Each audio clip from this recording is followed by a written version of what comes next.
Israeli Prime Minister Benjamin Netanyahu has said he expects the Palestinian militant group Hamas to begin releasing hostages on Sunday.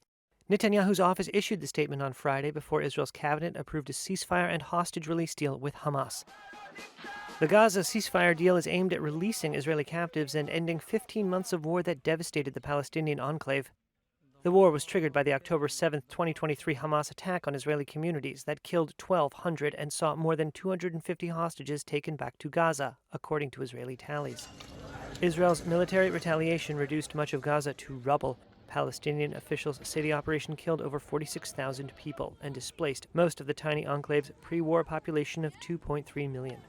In the first phase of the ceasefire, Hamas will release 33 Israeli hostages. Israel will release all Palestinian women and children under 19 detained in Israeli jails. Envoys from both outgoing U.S. President Joe Biden and President-elect Donald Trump pressed for the deal, which was brokered with the help of Qatar and Egypt. The ceasefire faces resistance from hardliners in the Israeli government who said it was a capitulation to Hamas. National Security Minister Itamar Ben-Gvir threatened to resign if it was approved. Finance Minister Bezalel Smotrich threatened to pull his faction's support for the government if it does not go back to war to defeat Hamas after the first 6-week phase of the ceasefire was completed. And while the truce is set to take effect in 2 days, the fighting continued.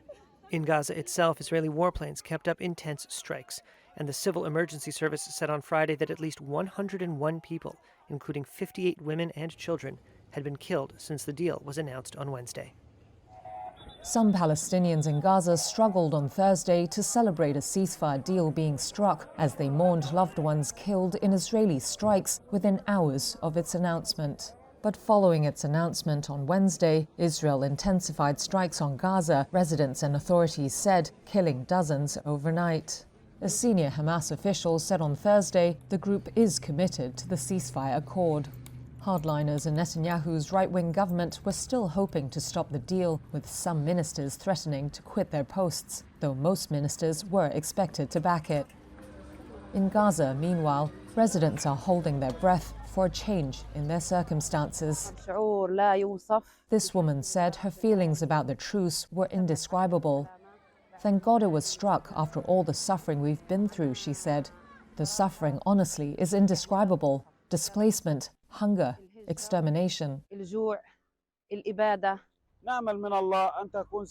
This father of 4 said he's just hoping that they don't lose more loved ones in this crazy war in the remaining time before the ceasefire comes into effect.